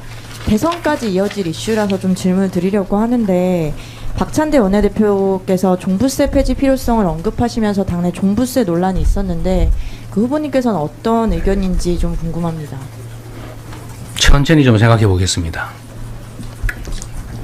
네. 짧은 질문이면 이어서 네. 네네. 옆에 계신 분 아까 손 드셨으니까 소속과 성명 말씀해 주시고 질문해 주십시오. 네. 네, 뉴스토마토 유지용입니다. 어제 그 김두관 전 의원이 출마 선언을 하면서 제왕적 당대표와 1인 정당화를 이제 언급하면서 강도 높게 비판을 했습니다. 네. 또 최근에 또 논란이 되고 있는 이제 최고위원 후보군의 면면을 보면은 대부분 이제 친명계라는 지적도 일맥상통하는 부분인데 이런 사당화 논란에 대해서 이제 어떤 입장이신지 여쭤보고 싶습니다. 감사합니다. 네. 이 문제는 아까 제가 좀 미리 말씀을 드렸던 것 같아요. 제왕이라고 하는 것이 대중의 뜻과 어긋나게 일방적 권력을 유지하고 또 일방적 의사로 지배하는 것을 제왕이라고 하지 않습니까? 저는 더불어민주당은 당원 중심 대중정당이고 또 그걸 향해서 가고 있고 실제로 리더십 구축 그러니까 지도부 구성이 철저하게 당원들의 의사에 따라 결정되기 때문에 당원들이 선출한 것을 제왕적이라고 표현하는 것은 오해다 이런 생각이 좀 듭니다. 결국 민주주의라고 하는 데 있어서 말씀드린 것처럼 선출된 리더를 지배자로 여길 것이냐 아니면 주권자들이 선택한 대리인 또는 도구로 생각할 것이냐 이 차이라고 생각합니다. 압도적 지지를 받는 것이 제왕이라고 할 수는 없습니다. 압도적 지지 또는 많은 지지를 받도록 노력하는 것이 정치인이 할 일인 것이죠. 또 지지율이 높은 후보 어떤 특정 후보가 지지율이 높다고 하는 것이 잘못은 아니죠. 또 그것이 그러면 대체적인 정당들이 당원들 또는 국민의 지지를 받는 분들이 소수인데 압도적 지지를 받는 분이 예를 들면 두세 분이 압도적 지지를 받는다. 그러면 이거 과두 정당이라고 하지는 않지 않습니까? 그래서 저는 제왕적 또는 사당화 이거는 정당을 민주정당을 바라보는 시각차에서 온 것이다 이렇게 생각합니다. 국민과 당원의 눈으로 볼 것이냐 아니면 선출된 사람들의 시각에서 볼 것이냐 그 차이라고 생각합니다. 최고위원 후보들의 그 입장이 어떤지는 뭐 저는 정확하게 모르겠습니다만 이건 역시 국민과 당원들이 선출하는 것이고 국민과 당원의 뜻에 부합하는 분들이 선출되겠지요. 결국은 어떤 사람이 선출됐냐 하는 것은 국민과 당원의 뜻인데 그 선출 결과를 비난하는 것은 결국 선출한 당원과 국민을 비난하는 것이 될 수도 있다 라는 생각이 좀 듭니다. 그건 결국 민주주의 체제 자체인데 누군가 주권자 선택할 수 있는 권한을 가진 대중이 선택하는 것인데 그 선택 결과를 존중해야지 그거를 문제 삼으면 민주주의 자체를 부정하는 것이 아닐까 싶습니다. 네, 다음 질문은 지역 언론을 대표해서 류재민 기자의 아까 나중에 천천히 생각해 본다고 말씀드렸습니다. 네, 안녕하십니까. 로컬투데이의 유재민 기자입니다. 저 지역과 관련된 얘기가 안 나와서 질문을 하나 드리겠습니다. 오늘 기자회견문에서 그 지역 소멸과 같은 그 문제를 풀기 위해서 에너지 고속도로도 풀어주셨는데요. 옆에 그 판넬에도 있지만 역대 그 대통령들께서는 국가 균형 발전을 주창을 많이 하셨고 후보님께서도 대표 시절에 세종시 국회 이전이라든가 세종시 행정수도 완성 이런 부분들을 많이 강조를 했습니다. 지난 총선에서 여당도 세종시 국회 이전이라든가 대통령 제2집무실 설치에 대해서 동의를 했지만 아직까지 속도가 좀 더딘 상황입니다. 이런 문제들을 좀 어떻게 진행을 하고 추진해 나갈 계획이신지 여쭤보겠습니다. 네. 국가 균형 발전은 대한민국의 생존 문제가 됐다. 이것은 선택의 문제가 아니라 이제 필수 영역을 넘어서서 생존 과제가 됐다. 이렇게 생각합니다. 지금처럼 수도권 일극화가 계속되고 하다못해 부산의 인구가 계속 줄어들고 있는데 다른 지역은 말할 것도 없죠. 또 경기도 인구가 계속 급증하고 있습니다. 1년에 웬만한 시 하나 규모가 추가되고 있습니다. 약 15만에서 20만 정도가 계속 늘어나는데 이렇게 되면 이 대한민국 국토 전체의 효율성이 떨어져서 장기적 성장 발전에 매우 위협 요인이 될 것입니다. 그래서 역대 정부들도 또 많은 정치인들도 균형 발전에 관심을 가져왔고 또 그를 위한 구체적 시책 시행은 주로 민주당 정부에서 이루어졌습니다. 국민의힘 정부는 주로 말로는 균형 발전, 지방 발전을 얘기하는데 실제 내용은 보면 언제나 균형 발전에 역행하는 수도권 집중을 심화시키는 그런 정책을 펴왔고 정치적 언사도 실제로 그랬습니다. 하다못해 수도권 중에서도 서울을 확장하자 뭐 이런 김포 편입 뭐 어디 편입 이런 얘기를 해서 주민들한테 혼선을 주기도 하죠. 불가능한 얘기들을 해서 그런 식으로 하고 다 대한민국이 제주도 빼고는 다 서울이 되게 되기도 합니다. 그런 방식으로 문제가 해결되지 않죠. 지금 균형 발전을 위한 시책으로 많은 것들을 해왔지만 그 중에 대표적인 게 이제 충청 행정 수도 건설 또 거의 쭉 이어져 오는 관련 정책들입니다. 뭐 세종의사당 건축도 마찬가지 문제죠. 근데 공기업들의 지방 이전 문제도 사실은 마찬가지입니다. 근데 이 문제는 물론 이게 필요합니다. 이거라도 해야 됩니다. 공기업이 지방 이전 또 행정기관 세종 이전 이거라도 해야 되는 것이지 이걸로 충분하지 않습니다.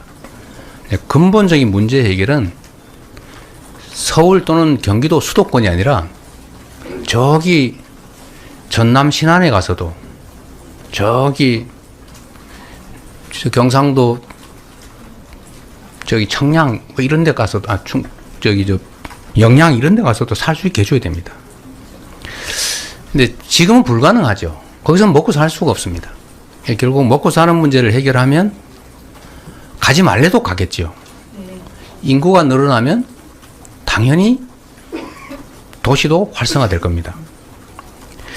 제가 경기도 연천군 청산면이라고 하는 경기도에서 가장 낙후된 그리고 가장 빨리 인구가 줄어드는 그 면 단위에 1인당 월 15만 원씩을 지원하는 농촌 기본소득을 도입해서 5년 또는 그리고 5년을 시행하고 이제 10년까지 보장하고 그 후도 계속 연장을 하게 하겠다 했는데 제가 도지사가 이제 떠나고 나니까 그 정책의 변화도 조금씩 있는 것 같습니다만 하여튼 5년 목표로 15만 원씩을 지원을 하기로 했는데 거기가 인구 감소에서 벗어나서 인구 증가로 돌아섰다고 합니다.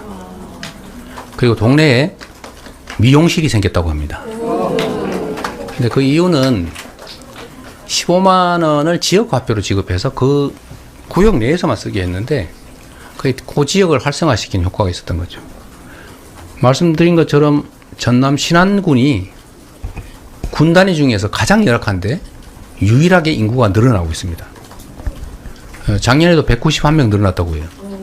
191명 하니까 우습게 생각할지 모르겠는데 거기가 연간 약 600명 정도가 사망한다고 합니다.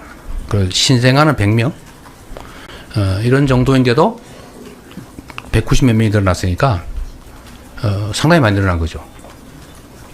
그 섬에. 그러니까 이게 저는 희망의 불씨라고 생각합니다. 농촌 기본소득을 시행하고 지금의 재정 집행을 조정하는 거죠. 또 지방시 군단위일수록 1인당 예산이 많습니다. 1인당 예산이 2, 3천만 원씩 돼요. 도심은 1인당 지방 예산입니다. 국가 예산 말고 1인당 지방 예산이 200만 원 정도 됩니다. 그런데 거기는 2, 3천만 원씩 되기 때문에 사실 조금만 조정하면 돼요.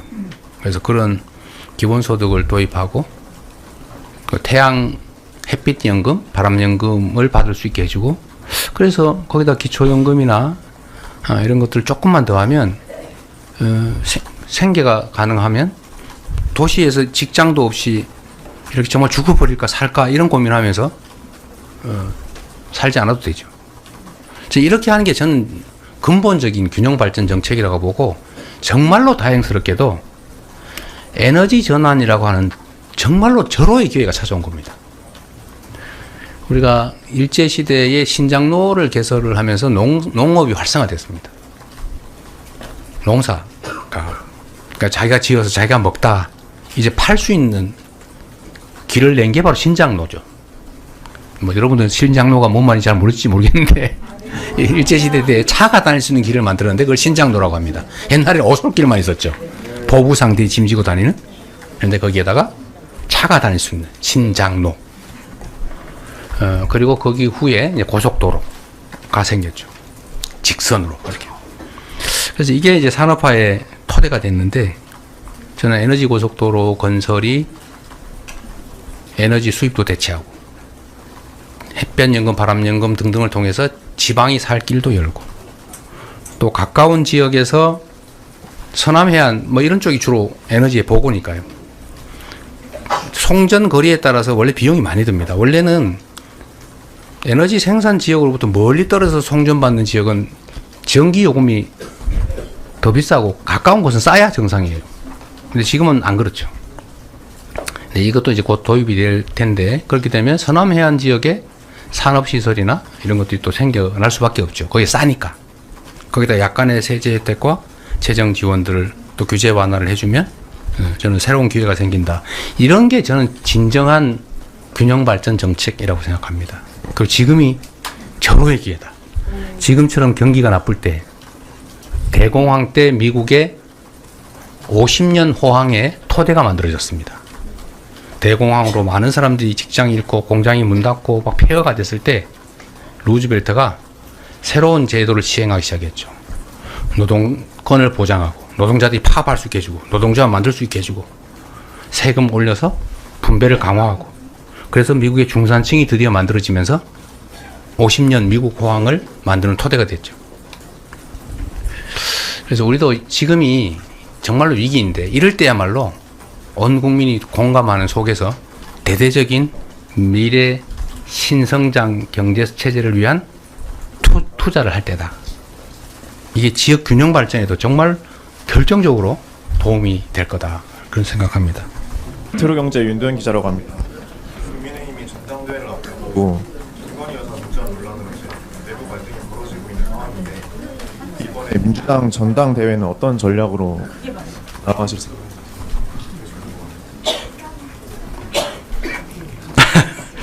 네, 국민의힘 얘기는 별로 안 하고 싶은데, 문자 논쟁의 그런 걸 보니까 제가 좀 민망하더라고요. 그냥 민망스럽다, 이 말씀으로 대신하겠습니다. 네. 자, 또 다른 분 자제해 주시고요. 거의 다 혹시, 끝나가요. 예, 한 분 네, 더 저기 계시네요. 거기 마이크. 요 앞에 먼저 하고 다음에 그거 하시죠. 네, 다음에. 이제 다 끝난 것 같아요.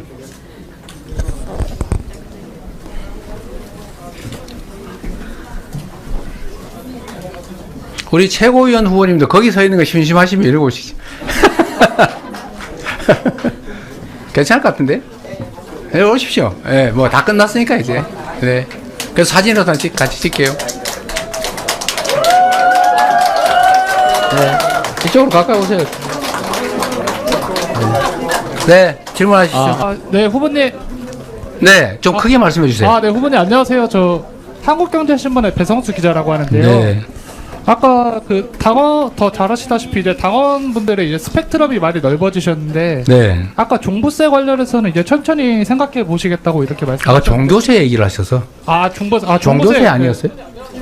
종부세였어요. 종부세 제가 종교세로 들어가지고 네, 종부세라고 저는 이해를 했었는데 그럼 금투세는 내년 1월달에 이제 바로 시행이 되는데 네. 금투세와 관련해서 이제 당내에서 다양한 의견들이 나오고 있는데 이에 대해서 대표님 후보님 어떤 입장이신지 궁금합니다. 네. 제가 이제 구체적인 세부 법안이나 또 세부 정책에 대해서 지금 자세히 말씀드리는 것은 조금 이른 것 같은데 제 원론적인 말씀을 좀 드리면 그렇습니다. 일단 종부세 문제는 일단 저는 이게 상당히 역할을 했다고 생각하는 한편으로 이게 불필요하게 과도한 갈등 저항을 만들어냈다는 측면도 있는 것 같습니다. 그래서 뭔가 좀 근본적인 검토를 할 때가 됐다는 생각은 하고 있습니다. 제도의 당초 목표, 목적, 또 그러나 또 한편으로 제도가 가지고 온 갈등과 또는 마찰 이런 게 있다면 한번 점검을 해볼 필요가 있겠다는 생각이 좀 듭니다. 금투세도 사실은 저는 근본적으로는 이게 거래세와 연동되어 있었기 때문에 이걸 함부로 결정하기는 좀 쉽지는 않겠다는 생각을 하면서도 또 한편으로는 시기 문제에 있어서는 좀 고민을 해야 되겠다 그 생각은 하고 있습니다. 지금 대한민국 그 주식시장이 참 어이없게도 다른 나라는 주식시장이 계속 성장해서 주가지수가 올라가고 있는데 이 대한민국 주식시장만 역주행을 하고 있습니다.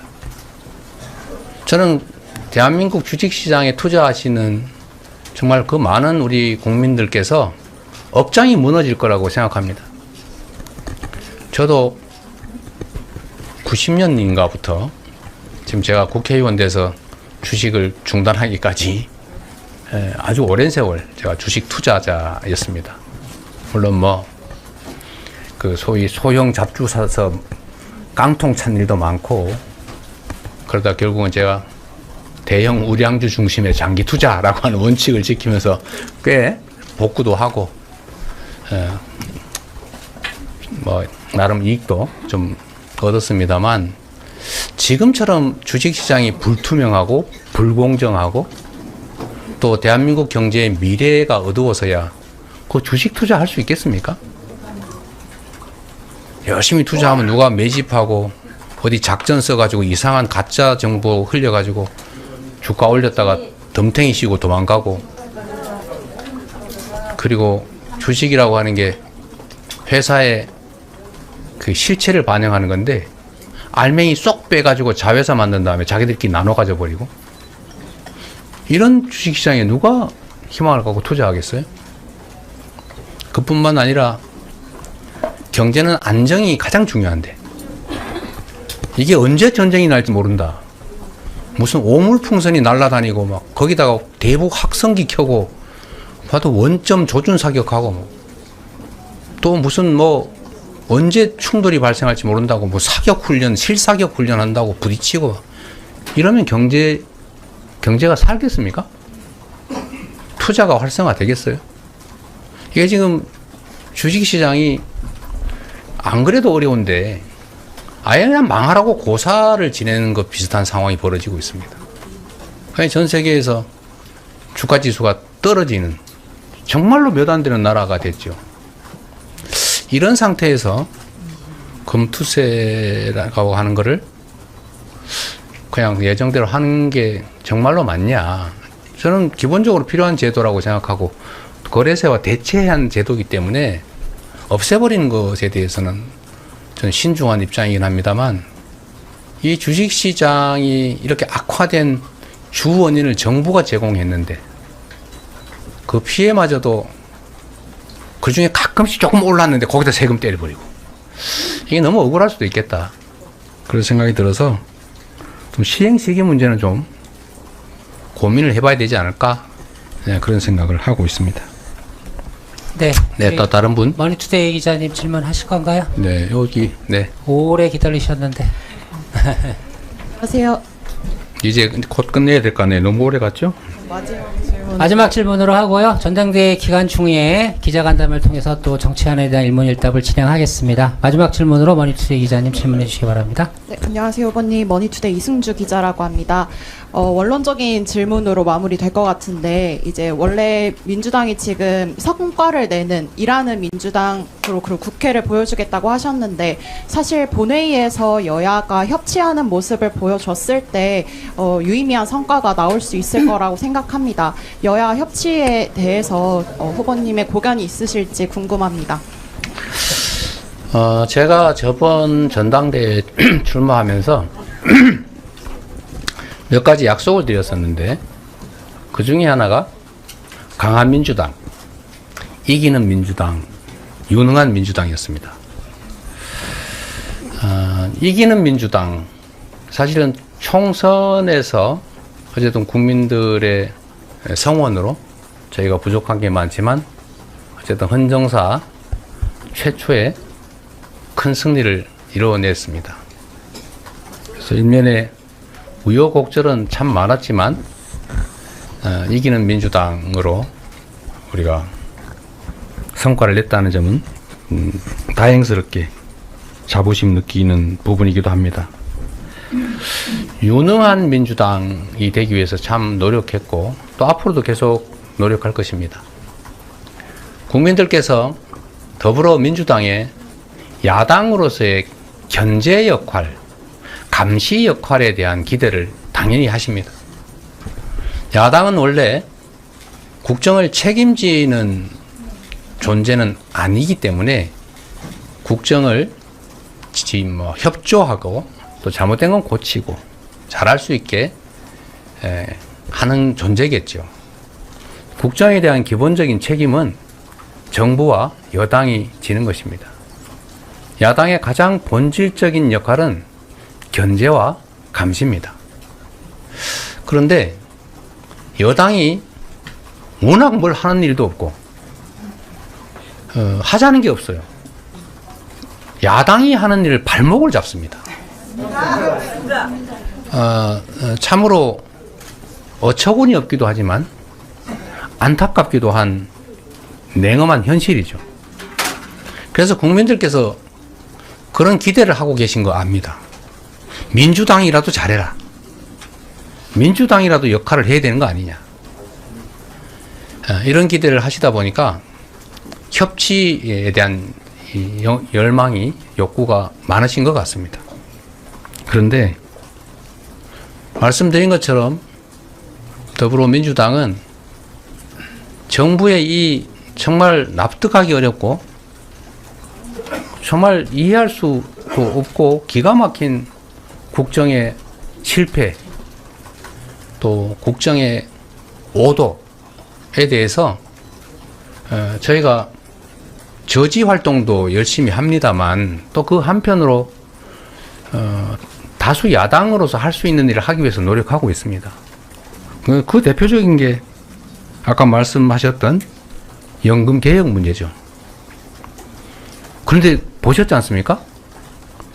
하는 척 하더니 야당이 하자고 하니까 반대로 합니다. 아마 대한민국 헌정사에 이런 무책임한 무능함을 넘어서 무책임한 여당 아마 처음 경험하셨을 겁니다. 역사 기록에 남을 겁니다. 뭘 하자고 해야죠. 그럼 저희가 이거는 되고 이건 안 되고 거기에 붙여서 우리가 하자는 거 이것도 합시다. 이게 협치죠. 뭘 하자는 게 있어야 협치를 할 텐데 하자는 건 없고 우리가 그나마 하자라고 하면 반대하고 발목만 잡으니 협치라고 하는 게 숨 쉴 공간 자체가 없습니다. 저희 협치하고 싶습니다. 이 협치라는 용어를 정부 여당에 무조건 굴복해서 정부 여당에 끌려가라 라는 뜻은 아닐 겁니다. 협력해서 어떤 과제를 만들어서 시행하는 것이겠죠. 언제든지 협치할 준비되어 있습니다. 협치해야 됩니다. 정부가 협치를 할 수 있는 제안도 좀 해주시고 방향도 좀 잘 잡아주시고 국민들이 걱정하는 국정 혼란 난맥상에 대해서도 이제 방향을 좀 전환해서 국민의 뜻을 존중하고 국민의 뜻에 따라서 국정을 제대로 이끌어 주기 바랍니다. 대한민국의 운명이 대통령의 손에, 여당의 손에 달려 있습니다. 우리 5,200만 대한민국 국민들의 삶이, 운명이 바로 여러분들 손에 달려 있지 않습니까? 오늘 하루 살기도 버거운데 내일에 대한 희망은 정말로 찾기 어렵고 절망 속에 절망만 보이다 보니 삶을 포기하지 않습니까? 이제 전환합시다. 다시 돌아서서 다시 뛰는 대한민국으로, 다시 성장하는 나라로, 다시 자긍심 있는 문화국가로, 세계적인 모범적 민주국가로, 평화롭고 안전한 나라로, 외교적으로 인정받는 나라로 다시 돌아가면 좋겠습니다. 그런 민주당 함께 만들어 가겠습니다. 고맙습니다. 네. 감사합니다. 국민